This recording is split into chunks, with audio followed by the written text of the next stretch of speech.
नमस्कार मित्रांनो, तू ही रे माझा मितवा मालिकेच्या आजच्या भागामध्ये आता ईश्वरी आणि अर्णव समोरासमोर उभे असतात. त्याच वेळेला अर्णव फोनवर त्याचा मीटिंगचा कॉल सुरू असतो. ईश्वरी अर्णवला म्हणते की सर, माझं तुमच्यावर खूप प्रेम आहे. I love you sir. असं ईश्वरी आता अर्णवला प्रेमाची कबुली देते. त्याच वेळेला आता प्रेमाची कबुली दिल्यानंतर अर्णवचं लक्ष ईश्वरीकडे जातं. तेव्हा तो देखील तिच्याकडे अगदी प्रेमानेच बघत असतो. नंतर मग ईश्वरीला कळतं की अर्णवने ऐकलंय. ईश्वरी म्हणते की सर, खरंच माझं तुमच्यावर खूप प्रेम आहे. I love you. असं पुन्हा ती बोलून दाखवते. त्याच वेळेला ती हे सगळं करताना खरं तर लाजत असते. तिला असं वाटतं की अर्णवने सगळं काही ऐकलंय माझं आणि तोही माझ्यावर प्रेम करतो आणि म्हणूनच तोही काही रिॲक्ट करत नाहीये. त्याच वेळेला मग आता अर्णव म्हणतो की ओके ओके बाय. तेव्हा ईश्वरी त्याच्याकडे बघते आणि म्हणते की ओके बाय, नक्की काय बोलत होते तुम्ही? तेव्हा आता अर्णव म्हणतो की मिस इंदौर, माझा कामाचा कॉल चालू होता. तेव्हा आता ती म्हणते की काय? तेव्हा मग लगेचच अर्णव फोनवरच बोलतो की ओके, विल डिस्कस लेटर, आपण नंतर बोलूया या विषयावर. नंतर मग ईश्वरी त्याला म्हणत असते की ठीक आहे अर्णव सर, म्हणजे तुम्ही काय बोलताय नक्की? तेव्हा अर्णव म्हणतो की मिस इंदौर, अगं असं काय करतेस? माझा कामाचा कॉल सुरू होता, आमचा कॉन्फरन्स कॉल सुरू होता मीटिंगचा. नंतर मग ईश्वरी म्हणते की काय, म्हणजे तुम्ही मी जे काही म्हणाले ते ऐकलतच नाही का? मी काय म्हणालीये? तेव्हा अर्णव म्हणतो की मिस इंदौर, कसं ऐकणार मी? अगं माझा हा कामाचा कॉल सुरू होता ना, मग कसं काय ऐकणार मी? तेव्हा ईश्वरी म्हणते की बापरे, म्हणजे मी जे काही बोलले त्यातलं तुम्ही काहीच ऐकले नाही? तेव्हा अर्णव म्हणतो की नाही, अगं माझा कॉन कॉल सुरू होता. मग ती म्हणते की अर्णव सर, असं का केलं तुम्ही? तर तो म्हणतो की 12 के ढेर, म्हणजे मी काहीतरी इम्पॉर्टंट मिस केलं का? मिस इंदौर, तू काय महत्वाचं सांगत होती का? तेव्हा ईश्वरी म्हणते की अर्णव सर, असं का करताय तुम्ही? अहो मी तुम्हाला किती महत्वाचं सांगत होते, पण तुम्ही लक्षच दिलं नाही. तेव्हा मग आता अर्णव बोलायला लागतो की मिस इंदौर, मला सांग ना.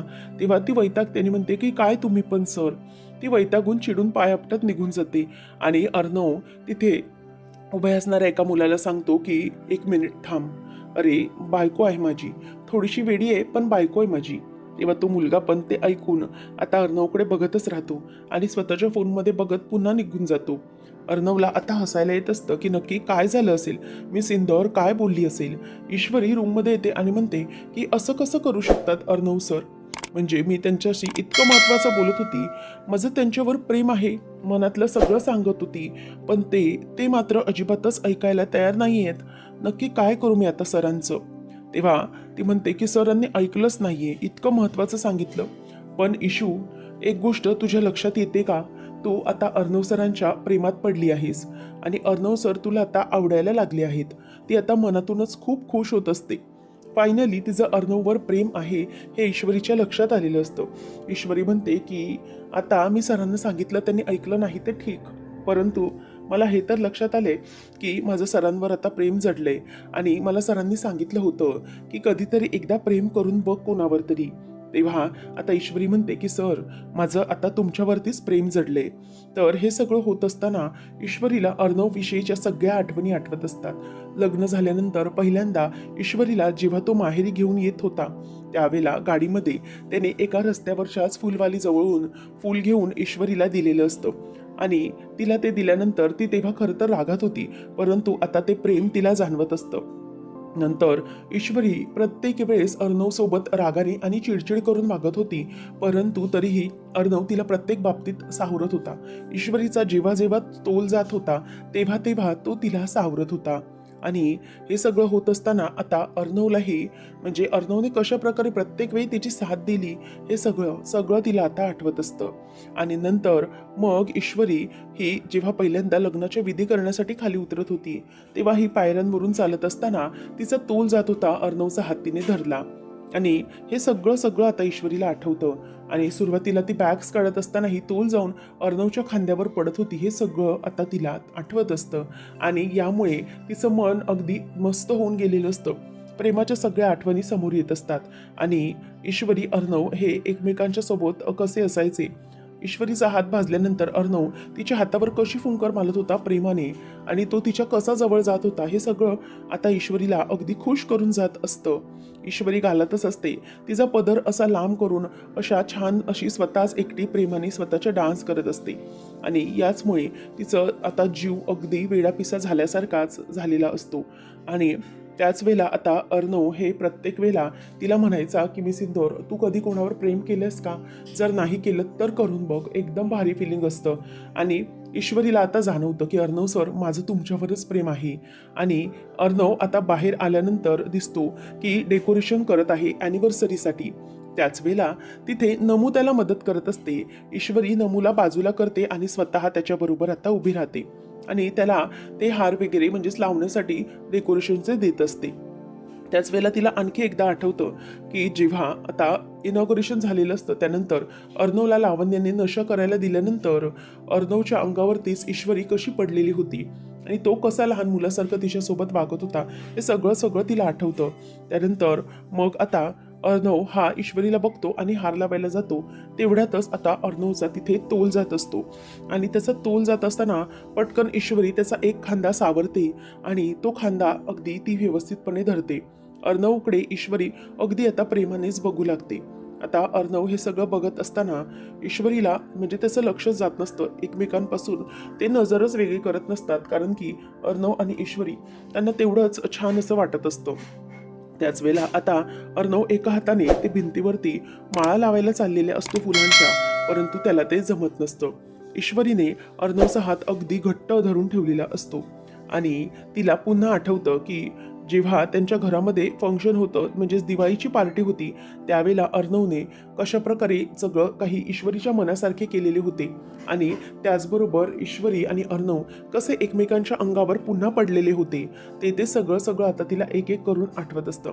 म्हणजे या सगळ्या गोष्टींमधूनच ईश्वरीचं अर्णवविषयी प्रेम निर्माण झालंय या भावना तिच्या डोक्यात येत असतात. आणि ईश्वरी काही अर्णवचा हात आता सोडायला मात्र तयार नसते.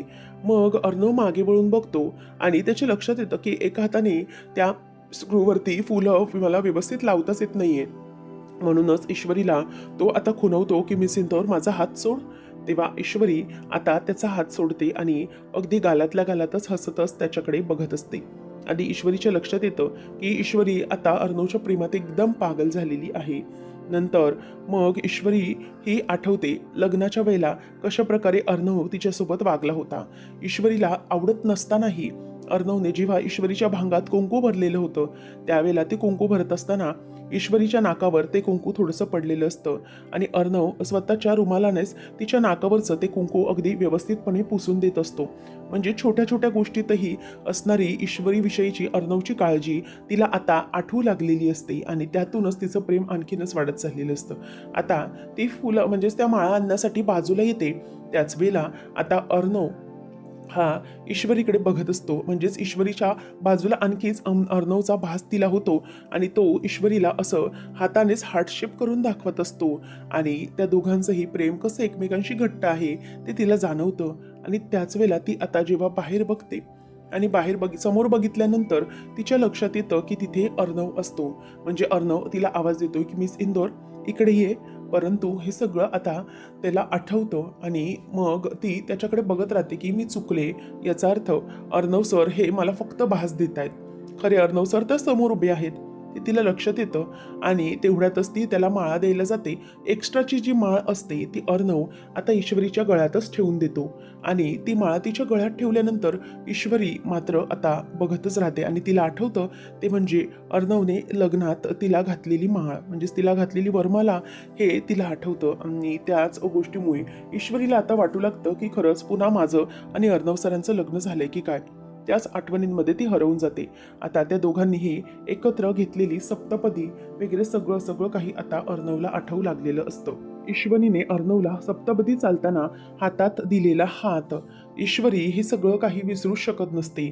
या सगळ्यामध्ये तिचा जीव अगदी हरवून गेलेला असतो आणि अर्णव सोबतच्या त्या सगळ्या आठवणी तिला आठवतात. अर्णवने कशा प्रकारे हातात हात घेऊन ईश्वरीला आपलं केलेलं असतं, मोठ्या संकटातून सोडवलेलं असतं. सगळ्या आठवणी आता ईश्वरी समोर एक एक करून येत असतात. त्यानंतर आता ॲनिव्हर्सरीची तयारी झालेली असते आणि आई बाबा बाहेर येतात त्यावेळेला तिथे मामा आणि आकाश आलेले असतात. तेव्हा आकाश आणि मामा त्यांना ॲनिव्हर्सरी विश करतात. तुम्हा दोघांना ॲनिव्हर्सरीच्या म्हणजेच तुम्हाला लग्नाच्या वाढदिवसाच्या खूप खूप दोघांनाही शुभेच्छा. तेव्हा मग आता तुमचे खूप खूप आभार असं ती म्हणायला लागते. तर इथे आकाश म्हणतो की काका काकू हॅपी ॲनिव्हर्सरी. तेव्हा ती पण त्यांचं कौतुकाने थँक्यू असं म्हणत असते. तर इथे आता सुप्रिया विचारते की अजून त्या आल्या नाहीत. तेव्हा मग म्हणजे तेव्हा तो म्हणतो की ॲक्च्युली काय झालं, तिने इथे येण्यासाठी चेहऱ्याला पॅक लावला होता, फेस पॅक, पण तो फेस पॅक धुतल्यानंतर तिच्या चेहऱ्यावरती पुरळ आली होती, म्हणूनच तिला यायला जमले नाही. तेव्हा मग आता मामा म्हणायला लागतो की हरकत नाही नंतर. तेव्हा सुप्रिया म्हणते की हो, आमच्या भेटीचा योग काही येतच नाही. तेवढ्यातच तिथे आता ईश्वरी आणि नमू दोघेही छान तयार होऊन आलेले असतात. आता दोघेही म्हणतात की आई बाबा खरंच तुम्ही खूप छान दिसताय. आणि त्याच वेळेला आता दोघेही केक घेऊन आलेले असतात. केक तयार आहे असं म्हणून केक बाजूला ठेवतात. तेव्हा अर्णव आता दोघांनाही सांगतो की चला आता तुम्ही दोघं हे केक कट करून घ्या.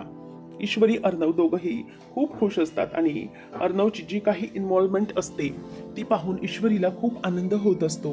आता ईश्वरीची आई म्हणते तिच्या बाबांना की चला आपण आता केक कापूया. त्यावेळेला आता केक कापत असताना बाबाही ईश्वरीच्या आईच्या हातामध्ये अगदी अलगदपणे हात द्यायला बघत असतात, परंतु ती त्यांचाच हात धरते आणि केक कटिंग करत असते. तेव्हा केक कापल्यानंतर सगळेजण जोरजोरात आता टाळ्या वाजवायला लागतात.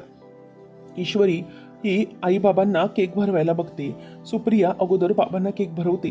नंतर आता बाबांच्या हाताची हालचाल नसल्यामुळे तिला बाबा केक भरवू शकत नसतात याची त्यांना जरा खंत असते. तेवढ्यातच आता ईश्वरी येते, ती बाबा आणि आई दोघांनाही केक भरवते आणि हॅपी ॲनिव्हर्सरी आई बाबा असं म्हणते. तर इथे आता ईश्वरी अर्णवला खुणावते की अर्णव सर तुम्ही जा बाबांना केक भरवा. तेव्हा अर्णव आता पुढे येतो आणि तो देखील त्या दोघांनाही केक भरवत असतो. नमू पण आई बाबांना केक भरवते आणि आई बाबा हॅपी ॲनिव्हर्सरी असं म्हणते. तेव्हा आता अर्णव हा जाऊन बाबांना केक भरवतो. त्याच वेळेला ईश्वरी मात्र तो जवळ अगदी तिच्या आलेला असतो, म्हणून ती त्याच्या जवळ आल्यामुळे ती अगदी त्याच्याकडे निरखूनच बघत असते, जणू ईश्वरी आता अर्णवच्या अगदी जवळ असते आणि त्याची ती स्माईल, त्याचा तो आनंद पाहून ती त्याच्या प्रेमात आणखीनच वेडी होऊन जात असते. तर हे सगळं होत असताना सगळे खूप खुश असतात. इशूचा मात्र आनंद यावेळेचा वेगळाच असतो, कारण अर्णवच्या ती प्रेमात वेडी झालेली असते. आता आईबाबांचं केक कटिंग करून झालेलं असतं. ईश्वरी म्हणते की आई बाबा तुम्ही दोघे जणही ना खूप खूप छान दिसताय. आता ईश्वरी आणि अर्णव दोघं जणही पाया पडण्यासाठी येत असतात. ईश्वरी खुणावते की चला अर्णव सर. त्यावेळेला अर्णव आणि ईश्वरी दोघं जणही तिच्या पाया पडतात. जेव्हा ती पाया पडायला जातात त्याच वेळेला आता बाबांच्या हाताची हालचाल सुरू होते आणि बाबा हे आता विचार करू लागतात आणि ते दोघं जण जेव्हा पाया पडतात तीव्रतेने संजयला असे वाटू लागते की या दोघांच्या डोक्यावर मी हात ठेवून त्यांना आशीर्वाद देऊ, कारण की लग्नाच्या वेळेला तर आशीर्वाद देणं जमलं नाही, परंतु आता तरी आशीर्वाद देऊ असं आता त्यांना वाटत असतं.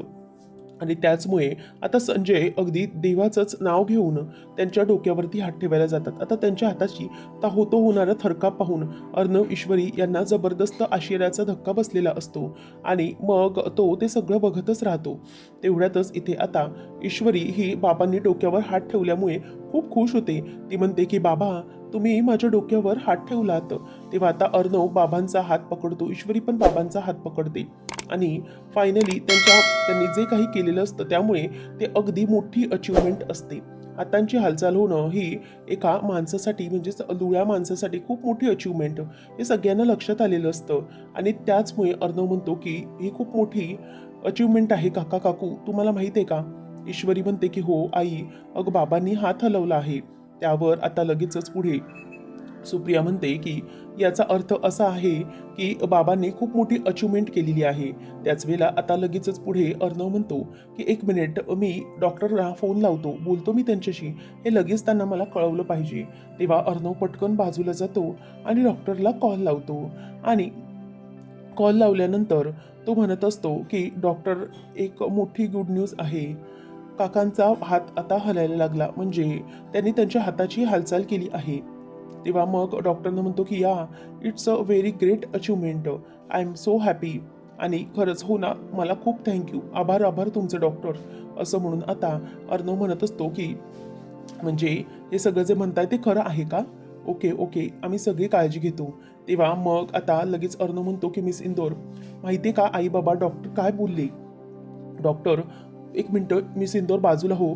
आता तो तिला बाजूला करतो आणि त्यांना सांगू लागतो की डॉक्टरांनी सांगितलं आहे, काका तुम्ही आता थोड्याच दिवसात लवकर बरे होणार आहात. तुमच्या हातांची हालचाल झाली याचा अर्थ तुम्ही लवकरात लवकर बरे होणार आहात. असं आता जेव्हा ते सांगतात त्याच वेळेला मात्र त्याला खूप मोठा असा आनंद झालेला असतो. आणि मग अर्णव सांगतो की miss Indore, it's a very great achievement. लवकरात लवकर बाबा बरे होणार आहेत मिस इंदोर. त्यांच्या हाताची हालचाल झाली म्हणजे डॉक्टर म्हणाले की ते लवकरच कव्हर होतील. आता बाबा नेहमीसारखं तुम्ही तुमचं आयुष्य जगू शकाल.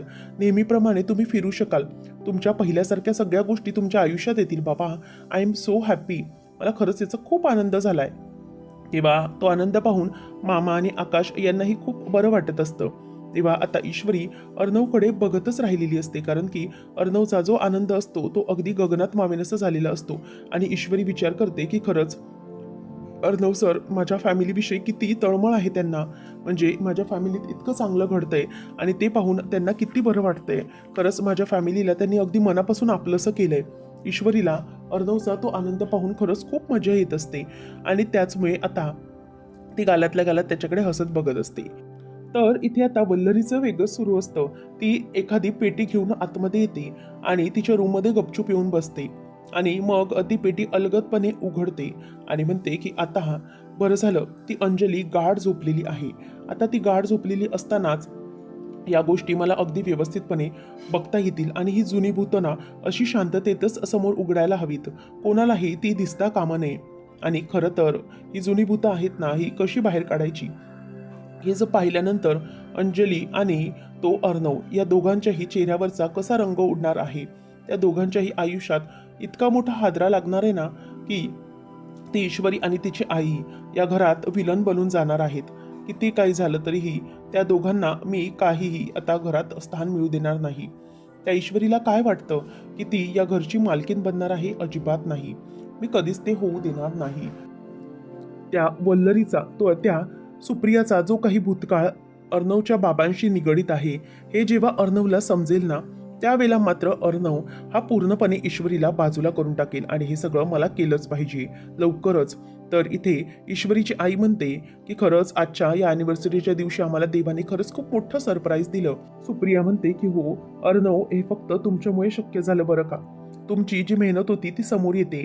तुम्ही डॉक्टरांशी जे काही यांच्याबद्दल बोलत होतात, सगळ्या गोष्टी अगदी जातीने लक्ष देऊन केल्यात ना, त्यामुळे लवकरात लवकर आपल्याला त्याचा रिझल्ट पाहायला मिळाला आहे. तेव्हा मग अर्णव म्हणतो की काकू असं का करताय तुम्ही? तेव्हा मग ती म्हणते की खरंच तुमचे खूप आभार आहेत हे मी म्हणते तुम्हाला. तेव्हा अर्णव म्हणतो की नका, आभार नका मानू. मला सांगा की मी तुमच्यासाठी कुणी परका आहे का? तेव्हा ती म्हणते की नाही, अजिबात परके नाही आहात, तुम्ही तर आमचेच आहात. मग तो म्हणतो की हो ना. मग ती म्हणते की हो तुम्ही आम्हाला मुलासारखेच आहात. मग अर्णव म्हणतो की असं समजा की मी तुमचा मुलगाच आहे. हे आभार वगैरे मानण्याची काहीच गरज नाहीये. आणि हो, मी जर तुमचा मुलगा आहे तर हे सगळं तुम्ही अजिबातच काही बोलू नका. आणि मी तुम्हाला एकच गोष्ट सांगेन की किती काही झालं तरीही तुम्हाला काहीच टेन्शन घेण्याची गरज नाहीये. मी आहे ना तुमच्यासोबत. मी कायम तुमच्या मुलासारखा आहे आणि मी तुम्हाला आईच मानतो. कारण मला तुमच्या चेहऱ्यावरचा हा जो आनंद दिसतोय ना, तो सेम माझ्या आईसारखा असल्यासारखा वाटतोय. म्हणजे माझी आई माझ्यावर खुश होईन जेव्हा तिच्या चेहऱ्यावरती हा आनंद दिसेल ना, तेव्हा तसा सेम आनंद मला तुमच्या चेहऱ्यावर दिसतोय. त्यामुळे तू माझी आईच आहेस, लक्षात घे. किती काही झालं तरी तुम्ही माझं कुटुंब आहात आणि हे सगळं जे मी काही करतो ना, ते माझं कुटुंब म्हणून मी करत आहे. आणि मला खरंच खूप कौतुक वाटतं माझ्या कुटुंबाचं. म्हणूनच माझ्या मनापासून मी हे सगळं करतो. ईश्वरीला आता हे पाहून खूपच भरून आलेलं असतं. ईश्वरी म्हणतो की त्यामुळे तुम्ही प्लीज असं अजिबात म्हणू नका आणि आभार तर अजिबातच मानू नका. हे आपले सगळ्यांचे प्रयत्न आहेत. तेव्हा मग सुप्रियाला ते पाहून खूप आनंद होतो. ती म्हणते की हो, तू मुलगाच आहेस माझा. मुलासारखाच असलास तरीही मुलगाच आहेस तू माझा. आणि हो, तुम्ही मला मुलग्यापेक्षा काहीही कमी नाही आहात. एक मुलगा जितकं आपल्या कुटुंबासाठी करेल त्यापेक्षा तुम्ही कित्येक पटीने माझ्यासाठी खूप काही करता. त्यानंतर आता हे सगळं होत असताना ईश्वरीची आई खूप भावूक झालेली असते आणि अर्णवच्या हातात हात घेते आणि ती अर्णवच्या हाताला एक गोड अशी आईसारखी आई मुलाला देते तशीच पापी देते. आणि हे पाहून आता अर्णवलाही खूप भरून येतं आणि अर्णव तिला आपल्या जवळ घेतो आणि आईला शांत वाटल्यानंतर कसं ती आपल्या लेकराला जवळ घेते तसंच ते दोघं एकमेकांना जवळ घेतात. आता हा क्षण अगदी पाहण्यासारखा असतो. ईश्वरीच्या डोळ्यात सगळ्यांच्या डोळ्यात अगदी पाणी आलेलं असतं आणि समोरूनच आकाश हा त्या दोघांचाही छान असा फोटो क्लिक करून घेतो. ईश्वरी पण खूप खुश असते. आता अर्णवला आई म्हणते की खरंच खूप खूप थँक्यू आणि दोघं जणही आता इतके मस्तपणे छान असतात की खूपच दोघं जण छान असे म्हणजे कौतुक करतात एकमेकांचं. आई पण त्याचं त्याचं कौतुक करते आणि हे सगळं होत असताना ईश्वरी तर अर्णवच्या आणखी प्रेमात पडलेली असते. अर्णव सर आपल्या कुटुंबासाठी खूप काही करतात हे दिसतं. तर आता पुढच्या भागामध्ये ईश्वरीच्या बाबतीत जो बॉम्ब फोडायचा असतो त्या बाबतीत वल्लरी आता बॉक्स उघडते आणि त्या बॉक्समध्ये आता वल्लरी बघत असते तर त्या बॉक्समध्ये जे फोटोज असतात ते फोटो दिसतात आणि मग ती म्हणते की वल्लरी हे फोटो जे आहेत ते आता बॉम्ब फोडणार आहेत. जेव्हा अर्णव बघेल की त्या ईश्वरीच्या आईमुळे त्याच्या आयुष्यात इतकं मोठं वादळ आलेलं आहे तर त्या ईश्वरीच्या आईबद्दल आणि तिच्याबद्दल अर्णव कायमचा रागराग करायला लागेल आणि कायमचं ईश्वरीला या घराबाहेर तो काढून टाकेल आणि त्या ईश्वरीचं जे या घरावरती राज्य करण्याचे स्वप्न आहे तिचं हे स्वप्न मी कायमचं उद्ध्वस्त करणार. हे फोटो जे आहेत ना त्या फोटोंमुळे इतकी मोठी आग लागणार आहे की काहीही चुकीचं घडू शकेल आणि किती काय झालं तरीही ईश्वरी तुझं हे जे काही स्वप्न आहे ना अर्णव सोबतचं संसाराचं ते कधीही मी पूर्ण होऊ देणार नाही. ती सुप्रिया आणि तिची ती मुलगी या घरातून कायमची दूर ढकलली जाईल. तिला कधीही या घराचा हक्क मी बळकावू देणार नाही. कधीच ईश्वरी या घराची मालकीण होऊ शकत नाही. हे सगळं आता त्यांना ती विचार करते. अर्णव रूममध्ये असताना बघतो की वॉट हे सगळं काय आहे. ईश्वरी म्हणते की काय झालं. त्याच वेळेला आता अर्णव म्हणतो की काय नाही तू झोप. आता ईश्वरी झोपायला जाते आणि मग अर्णव विचार करतो की वॉट 2 दिवसामध्ये मिस इंदोरचा बर्थडे येत आहे. तो खूप खुश असतो. काहीतरी सरप्राईज केलं पाहिजे. खाली जाऊन तो सांगतो अंजलीला आणि मामाला की तुम्हाला माहिती आहे 2 दिवसाने मिस इंदोरचा बर्थडे येतोय. काहीतरी प्लॅनिंग केलं पाहिजे. मला असं वाटतंय की आपण तिच्यासाठी काहीतरी छान असं सरप्राईज प्लॅनिंग करूया. अंजली पण होकार देते. पण इथे मनात राकेश म्हणतो की करा प्लॅनिंग करा. उद्ध्वस्त करण्यासाठी मी इथे बसलो आहे ना. मी प्लॅनिंग सक्सेस होऊच देणार नाही. आता हे सगळं जेव्हा ते दोघं जणही म्हणजे बघतात तेव्हा मात्र त्यांना धक्काच बसतो. अशाच अपडेटसाठी चॅनलला नक्की सबस्क्राईब करा. धन्यवाद.